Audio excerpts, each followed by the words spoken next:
Documento 96. Iavé, o Deus dos Hebreus. Ao conceber a deidade, o homem primeiro incluiu todos os deuses. Em seguida, ele subordina todos os deuses estrangeiros à sua deidade tribal e, finalmente, elimina todos, exceto aquele Deus de valor supremo e final. Os judeus sintetizaram todos os deuses no seu conceito mais sublime do Senhor Deus de Israel. Do mesmo modo, os indianos combinaram as suas deidades múltiplas em uma espiritualidade única dos deuses, retratada no Rig Veda, ao passo que os mesopotâmios reduziram os seus deuses ao conceito mais centralizado de Bel-Marduk. Essas ideias do monoteísmo amadureceram em todo o mundo, não muito depois do aparecimento de Maquiventa Melquisedeque em Salém, na Palestina. Todavia, o conceito da deidade feito por Melquisedeque era diferente daquele conceito tecido por inclusão, por subordinação e por exclusão da filosofia evolucionária. Era baseado exclusivamente no poder criador e logo influenciou os conceitos mais elevados de deidade da Mesopotâmia, da Índia e do Egito. A religião de Salém foi reverenciada como uma tradição pelos quenitas e por várias outras tribos de cananeus. E este foi um dos intuitos da encarnação de Melquisedeque, que a religião de um só Deus fosse cultivada como preparação para o caminho da auto-outorga na terra de um filho daquele Deus único. Micael dificilmente poderia vir a Urântia sem que existissem povos acreditando no Pai Universal entre os quais ele pudesse surgir. A religião de Salém sobreviveu como uma crença entre os quenitas, na Palestina, e essa religião, do modo como foi posteriormente adotada pelos hebreus, foi influenciada inicialmente pelos ensinamentos morais egípcios, mais tarde pelo pensamento teológico da Babilônia, e, finalmente, pelas concepções iranianas do bem e do mal. De fato, a religião dos hebreus fundamenta-se na aliança entre Abraão e Maquiventa Melquisedeque, mas, sendo evolucionária, ela cresceu de muitas circunstâncias devidas a situações singulares e, culturalmente, apropriou-se livremente das religiões, da moralidade e da filosofia de todo o Levante. É por intermédio da religião dos hebreus que grande parte da moralidade e do pensamento religioso do Egito, da Mesopotâmia e do Irã foi transmitida aos povos ocidentais. 1. Os conceitos da deidade entre os semitas. Os semitas, nos seus primórdios, consideravam tudo como sendo residido por um espírito. Havia espíritos do mundo animal e do mundo vegetal. O espírito anual, o senhor da progenie. Espíritos do fogo, da água e do ar. Um verdadeiro panteão de espíritos a serem temidos e adorados. E os ensinamentos de Melquisedeque a respeito de um Criador universal nunca destruíram completamente a crença nesses espíritos subalternos ou deuses da natureza. O progresso que os hebreus fizeram desde o politeísmo, passando pelo enoteísmo até o monoteísmo, não foi um desenvolvimento ininterrupto e contínuo de conceitos. Eles experimentaram muitos retrocessos na evolução dos seus conceitos da deidade, enquanto, em uma mesma época, havia ideias sobre Deus que variavam entre os grupos diferentes de crentes semitas. De tempos em tempos, numerosos termos foram usados na sua conceituação de Deus e, com o intuito de impedir a confusão, esses vários títulos dados à deidade serão definidos do modo como dizem respeito à evolução da teologia judaica. 1. Iavé era o deus das tribos da Palestina do Sul, as quais associavam esse conceito de deidade com o Monte Horebe, o vulcão de Sinai. Iavé era meramente um entre as centenas e milhares de deuses da natureza que atraíam a atenção e clamavam a adoração das tribos e dos povos semitas. 2. El Elyon. Durante séculos, depois da passagem de Melquisedeque por Salém, a sua doutrina da deidade sobreviveu sob várias versões, mas era geralmente indicada pelo termo El Elyon, o Deus Altíssimo dos Céus. Muitos semitas, incluindo os descendentes imediatos de Abraão, por várias vezes adoraram a ambos, a Iavé e a El Elyon. 3. El Shaddai. É difícil explicar o que El Shaddai representava. Essa ideia de Deus era um composto derivado dos ensinamentos do Livro da Sabedoria de Amenemope, modificado pela doutrina de Atom, feita por Iknaton e influenciado posteriormente pelos ensinamentos de Melquisedeque incorporados ao conceito de El Elyon. À medida, porém, que o conceito de El Shaddai impregnou a mente dos hebreus, ele coloriu-se totalmente pelas crenças no Yahvé do deserto. Uma das ideias dominantes da religião dessa época foi o conceito egípcio da providência divina, o ensinamento de que a prosperidade material era uma recompensa dada por servir a El Shaddai. 4. El. Em meio a toda essa confusão na terminologia e a imprecisão de conceito, muitos crentes fervorosos esforçaram-se sinceramente para adorar a todas essas ideias em evolução da divindade e adveio a prática de referir-se a essa deidade composta como sendo El. E esse termo incluía ainda outros dos deuses beduínos da natureza. 5. Elohim. Em Kish e em Ur, durante muito tempo, perduraram grupos de sumérios caldeus que ensinavam um conceito de um Deus três em um, fundamentado nas tradições dos dias de Adão e de Melquisedeque.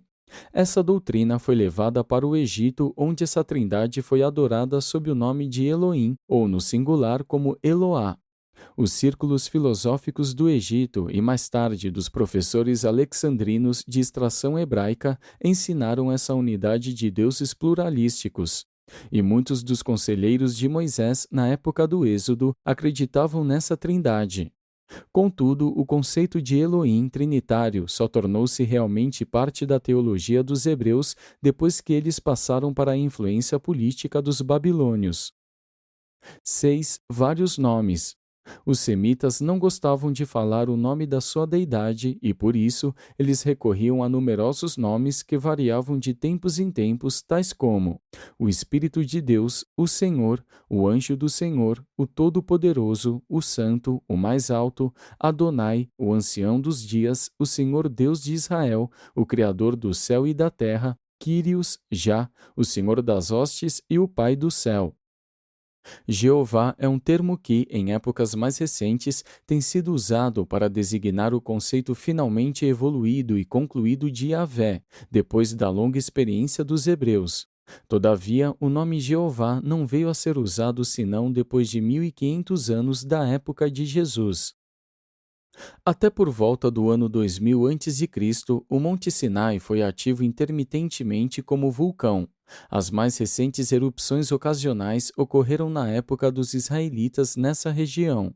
O fogo e a fumaça, junto com as explosões estrondosas e as erupções dessa montanha vulcânica, imprimiam medo aos beduínos das regiões vizinhas e levavam-nos a ter um grande temor de Yahvé. Esse espírito do Monte Horebe, mais tarde, tornou-se o Deus dos semitas hebreus e eles finalmente acreditaram ser ele o supremo entre todos os outros deuses. Os cananeus haviam já desde muito tempo reverenciado Yahvé e, embora muitos dos quenitas acreditassem de um certo modo em El Elyon, o superdeus da religião de Salém, a maioria dos cananeus mantinha-se vagamente na adoração das deidades tribais antigas. Dificilmente estavam dispostos a abandonar as suas deidades nacionais em favor de um Deus internacional, para não dizer interplanetário. Eles não tinham a mentalidade aberta para uma deidade universal, e por isso essas tribos continuaram a adorar as suas deidades tribais, incluindo Yahvé e os bezerros de prata e ouro, que simbolizavam o conceito do espírito do vulcão do Sinai dos pastores beduínos. Os sírios, ainda que adorando seus deuses, também acreditavam no Yahvé dos hebreus, pois os seus profetas disseram ao rei sírio: os seus deuses são deuses das montanhas, por isso eles eram mais fortes do que nós. Mas lutemos contra eles nas planícies e certamente seremos mais fortes do que eles. À medida que o homem progride na cultura, os deuses menores são submetidos a uma deidade suprema. O grande Júpiter persiste apenas como uma exclamação. Os monoteístas mantêm os seus deuses subordinados como espíritos, demônios, fados, nereidas, fadas, duendes, gnomos e o mal-olhado. Os hebreus passaram pelo enoteísmo e, durante muito tempo, acreditaram na existência de outros deuses além de Yahvé, mas sustentavam cada vez mais que essas deidades estrangeiras estavam todas subordinadas a Yahvé. Eles admitiam a existência de Chemosh, deus dos amoritas, mas sustentavam que ele era subordinado a Yahvé. A ideia de Yahvé submeteu-se ao desenvolvimento mais profundo de todas as teorias mortais de Deus. A sua evolução progressiva pode apenas ser comparada à metamorfose do conceito de Buda na Ásia, que no final leva ao conceito do absoluto universal, do mesmo modo que o conceito de Yahvé finalmente leva à ideia do Pai universal. Todavia, por uma questão histórica, deve ser entendido que, enquanto os judeus mudavam assim a sua visão da deidade, do Deus tribal do Monte Horebe, para o Pai Criador cheio de amor e misericórdia dos tempos mais recentes, eles não mudaram o seu nome. Eles continuaram todo o tempo a chamar a esse conceito da deidade assim em evolução de Yahvé. 2. Os povos semíticos. Os semitas do leste eram cavaleiros bem organizados e bem dirigidos que invadiram as regiões orientais do Crescente Fértil e ali se uniram aos babilônios. Os caldeus de perto de Ur estavam entre os mais avançados dos semitas orientais. Os fenícios eram um grupo superior e bem organizado de semitas miscigenados que ocupava o setor oeste da Palestina, ao longo da costa do Mediterrâneo. Racialmente, os semitas estavam entre os mais misturados dos povos de Urântia, contendo fatores hereditários de quase todas as 9 raças do mundo. Por várias vezes, os semitas árabes guerrearam para abrir o seu caminho até o norte da Terra Prometida, a terra em que fluíam o leite e o mel. Mas, todas as vezes, foram expelidos pelos mais bem organizados e mais altamente civilizados semitas do norte e pelos hititas. Mais tarde, durante um período inusitadamente severo de fome, esses beduínos errantes entraram no Egito em grandes números, como trabalhadores contratados nas obras públicas egípcias apenas para se verem submetidos à amarga experiência de escravização em uma pesada lida diária de trabalhadores comuns e explorados do Vale do Nilo. Apenas depois dos dias de Maquiventa Melquisedeque e de Abraão é que algumas tribos de semitas, por causa das suas crenças religiosas peculiares, foram chamadas de filhos de Israel e mais tarde de hebreus, judeus e de o povo escolhido. Abraão não foi o pai racial de todos os hebreus. Ele não era nem mesmo o progenitor de todos os semitas beduínos que foram mantidos presos no Egito. É bem verdade, a sua progenie vinda do Egito formou o núcleo do povo, que mais tarde seria o dos judeus. Mas a grande maioria dos homens e mulheres que se incorporara aos clãs de Israel nunca havia vivido no Egito. Eles eram meramente companheiros nômades que escolheram seguir a liderança de Moisés quando os filhos de Abraão e os seus parceiros semitas do Egito viajaram, cruzando o norte da Arábia. O ensinamento de Melquisedeque a respeito de El Elyon, o Altíssimo, e a aliança de favor divino por intermédio da fé haviam sido totalmente esquecidos na época da escravização no Egito dos povos semitas, os quais em breve iriam formar a nação dos hebreus. No entanto, durante esse período de cativeiro, esses nômades da Arábia continuaram a apegar-se à sua crença tradicional em Yahvé como a sua deidade racial.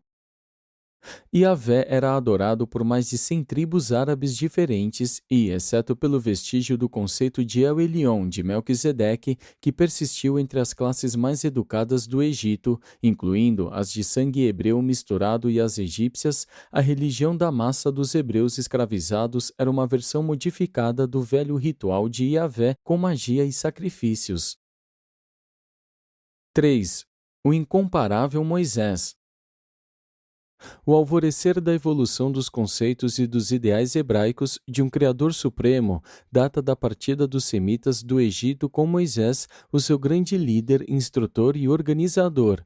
Sua mãe era da família real do Egito e seu pai era um oficial semita de ligação entre o governo e os beduínos no cativeiro. Moisés possuía, portanto, as qualidades que derivavam de fontes raciais superiores. A sua ascendência era tão altamente miscigenada que é impossível classificá-lo em qualquer grupo racial. Não houvesse ele vindo desse tipo misturado, não iria nunca ter dado mostras daquela versatilidade e adaptabilidade inusitadas que o tornaram capaz de administrar a horda diversificada que finalmente acabou interligada a esses beduínos semitas que fugiram do Egito para o deserto da Arábia sob a sua liderança. A despeito da sedução da cultura do Reino do Nilo, Moisés escolheu participar da sorte do povo do seu pai. Na época, esse grande organizador estava formulando seus planos para a libertação final do povo do seu pai. Os beduínos, no cativeiro, dificilmente tinham uma religião digna do nome. Estavam virtualmente sem um conceito verdadeiro de Deus e sem esperanças no mundo. Nenhum líder jamais tomou a si a tarefa de reformar e de elevar um grupo de seres humanos tão desamparado, tão deprimido e desencorajado e tão ignorante. Esses escravos, porém, tinham possibilidades latentes de desenvolvimento nas suas linhagens hereditárias e havia um número suficiente de líderes instruídos que haviam sido treinados por Moisés como preparação para o dia da revolta e da mobilização pela liberdade, para constituir um corpo de organizadores eficazes. Esses homens superiores haviam sido empregados como supervisores nativos do seu povo. Haviam recebido alguma instrução por causa da influência de Moisés junto aos governantes egípcios. Moisés esforçou-se para negociar diplomaticamente a liberdade dos seus companheiros semitas. Ele e o seu irmão entraram em um pacto com o rei do Egito, por meio do qual a ele seria dada a permissão de deixar pacificamente o Vale do Nilo pelo deserto da Arábia. Eles estavam para receber um pagamento modesto em dinheiro e em mercadorias pela sua longa jornada de serviço no Egito. Os hebreus, por sua vez, entraram em um acordo de manter relações amistosas com os faraós e de não se juntar a nenhuma aliança contra o Egito. Todavia, posteriormente, o rei julgou adequado repudiar esse tratado, dando como motivo a desculpa de que os seus espiões haviam descoberto deslealdades entre os escravos beduínos.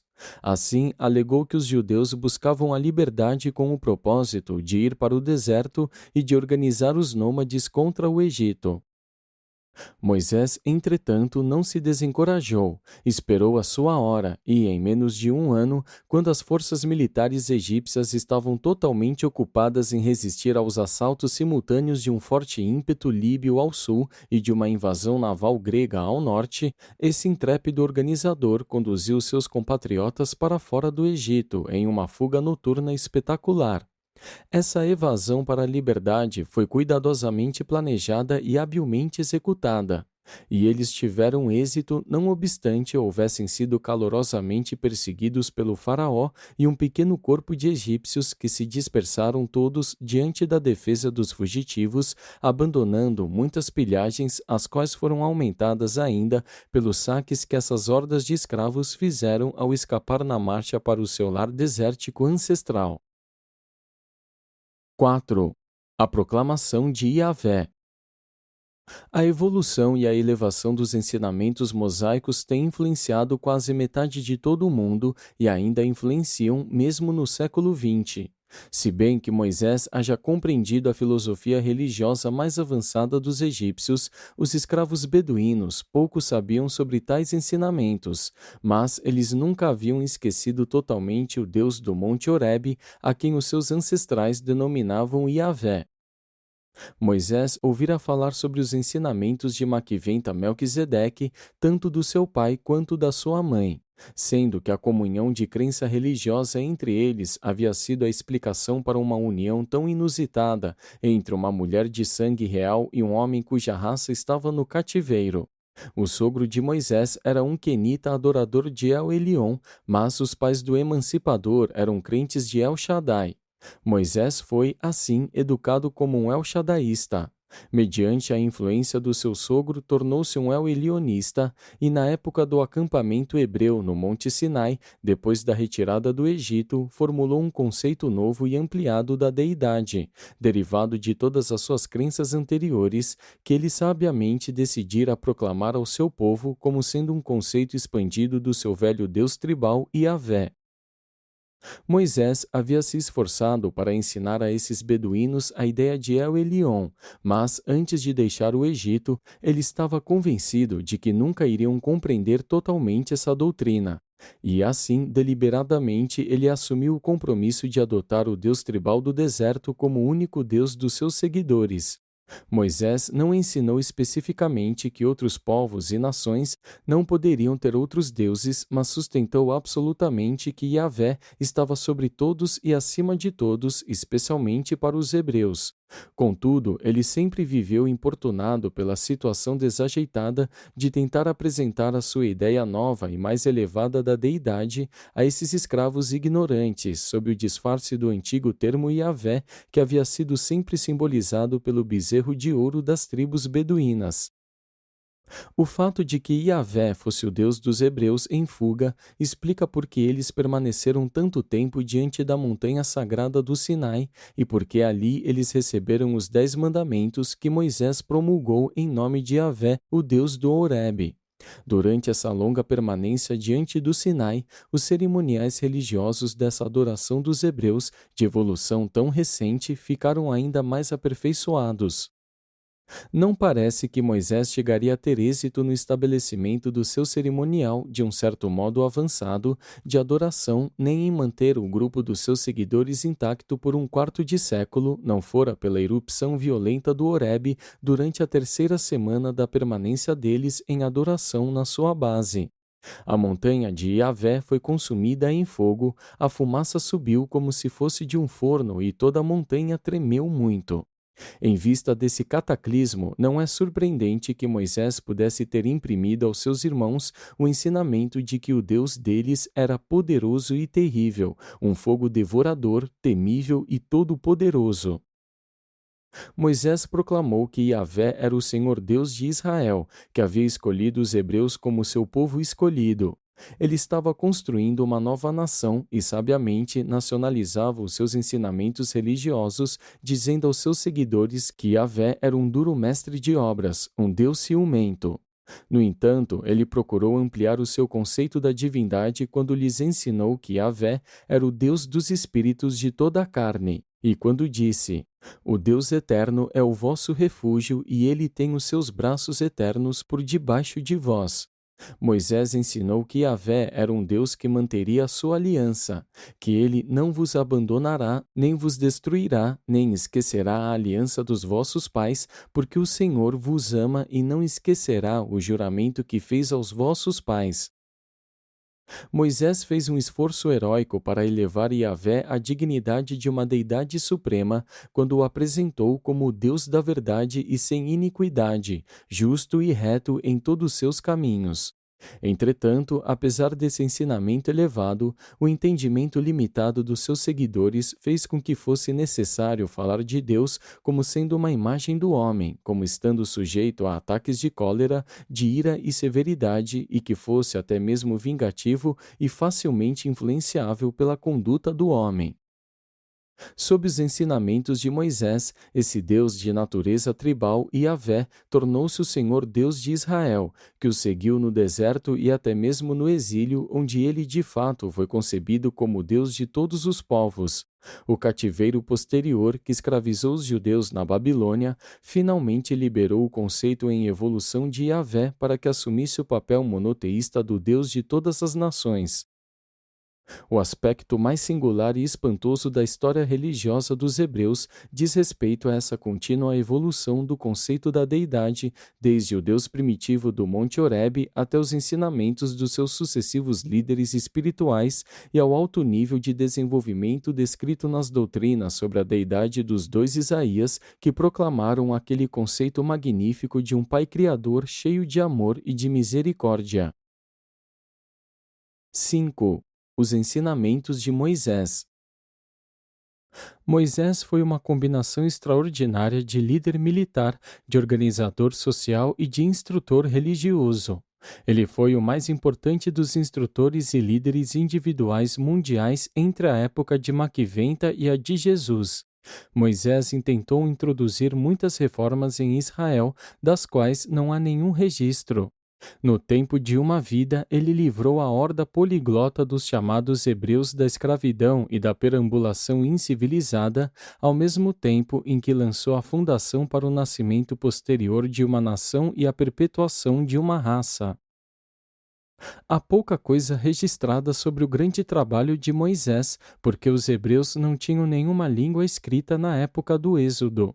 O registro dos tempos e dos feitos de Moisés derivou-se das tradições que perduraram mais de 1000 anos depois da morte do grande líder.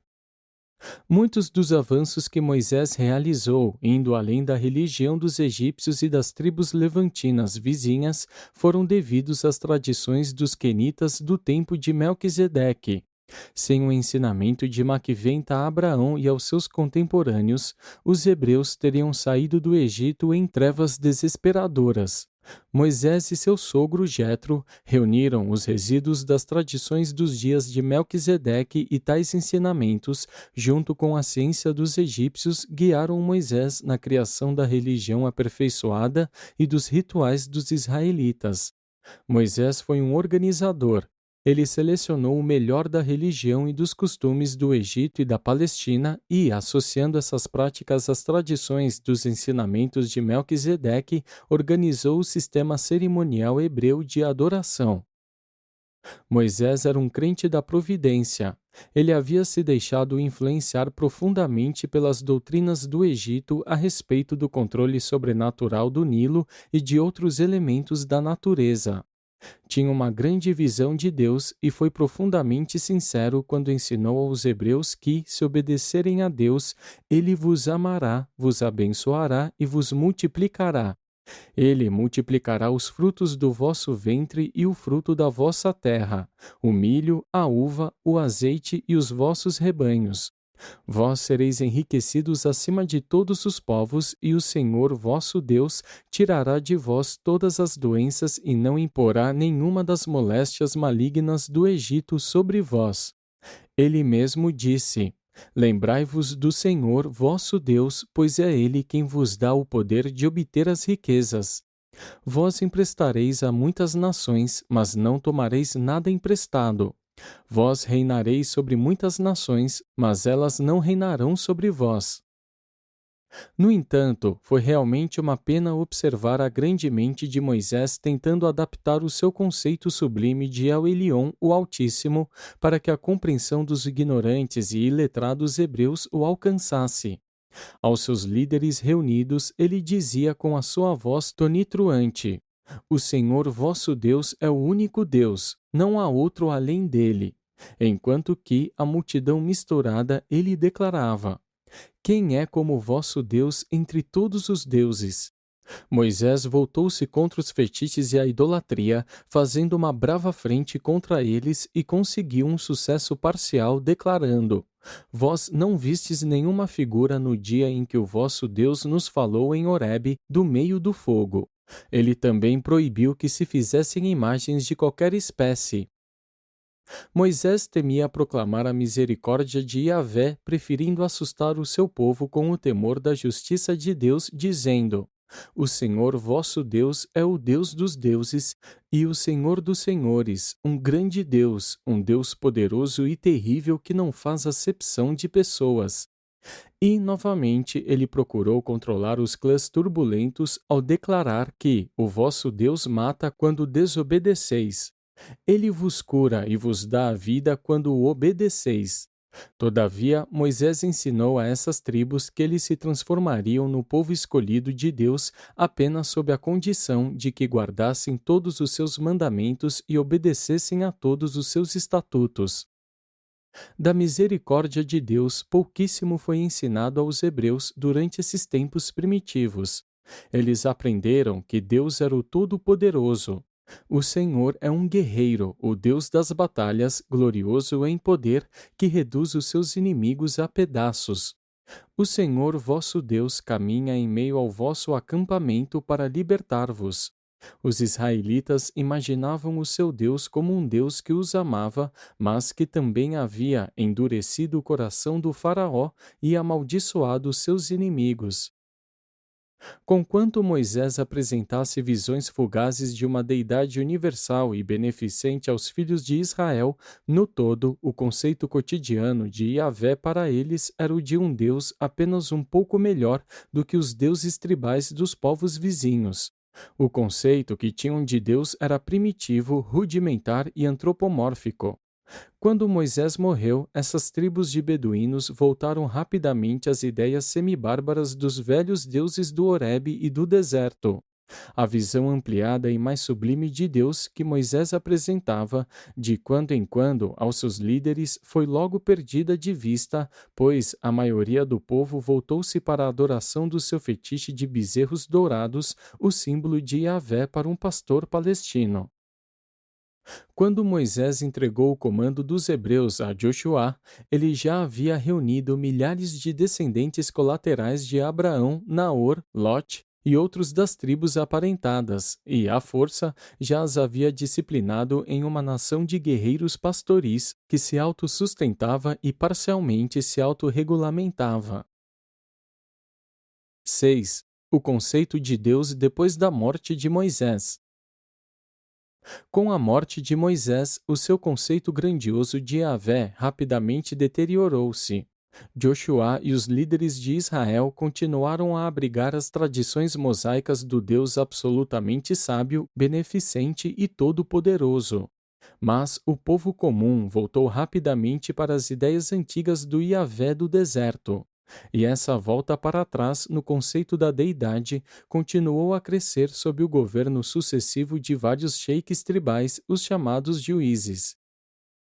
O encanto da personalidade extraordinária de Moisés havia mantido viva nos corações dos seus seguidores a inspiração de um conceito de Deus crescentemente ampliado.